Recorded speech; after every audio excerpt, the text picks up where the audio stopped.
Hello, good morning. Soumi রয়েছি আপনাদের সঙ্গে।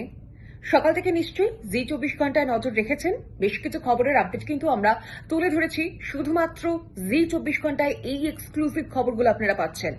আরো বেশ কিছু খবরের আপডেট এই মুহূর্তে জি 24 ঘন্টার হাতে। দিল্লি বিস্ফোরণ কাণ্ড নিয়ে কিন্তু একাধিক রহস্য সামনে আসছে এবং সেগুলো কিন্তু নিয়ে আসছি ঠিক 10:30 নাগাদ। নজর রাখুন ওমর, আপনাদের নাম নিশ্চয়ই মনে আছে, ওমর নবী। তার একটি ভিডিও ইতিমধ্যেই ভাইরাল হয়েছে, আর সেই ভিডিও জি 24 ঘন্টার হাতে। সেই ভিডিওতে কি বলেছেন ওমান, দেখতে হলে অবশ্যই আপনাদেরকে কিন্তু নজর রাখতেই হচ্ছে। ঠিক 10:30টায় আত্মঘাতী হামলা, দিল্লি বিস্ফোরণ কাণ্ডে আত্মঘাতী হামলা করার আগে এই বার্তা পাঠিয়েছিলেন ওমর। সেই ভিডিও ইতিমধ্যেই আমাদের হাতে চলে এসেছে। সেখানে কিন্তু কি বলেছেন সেটা দেখতে হলে নজর রাখতে হবে 10:30টার সময়। এর পাশাপাশি আরেকটা বিষয় যেটা রয়েছে, রাজ্যে আসছে নির্বাচন কমিশনের একটি প্রতিনিধি দল।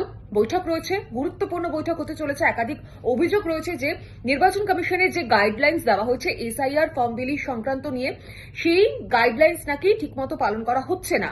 আমরা এর পাশাপাশি আরো অভিযোগও সামনে পেয়েছি। সেই সব বিষয় নিয়ে তারা মিটিং করবেন। তার কি তথ্য বা কি আপডেট আসে সেদিকেও আমাদের নজর